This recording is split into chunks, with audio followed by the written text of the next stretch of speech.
Mungu inatenda kazi ya Mungu. Na kwa hiyo nijiuliza tena, tunaleta sadaka yetu mahali gani? Hii sadaka tunaileta leo mahali gani? Wanaiongelea kwenye Watesalonika wa pili sura yake ya 9 mstari ya 7. Tunapoleta sadaka yetu, wanasema tulete kisi roho yetu inataka, bila kushurutishwa na kwa furaha.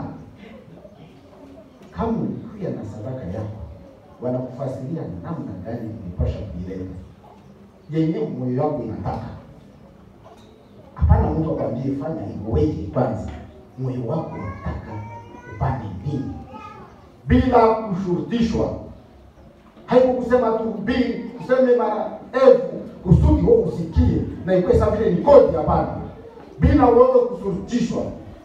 Na wanasema tuifanye basi bila kuhuzunika, na tuifanye kwa furaha, na ile ndio yenye kuandika tuifanye. Asubuhi ya leo basi tunapoangalia mwenye ameweza kutunga Zaburi, wanasema alikuwa katika hatari.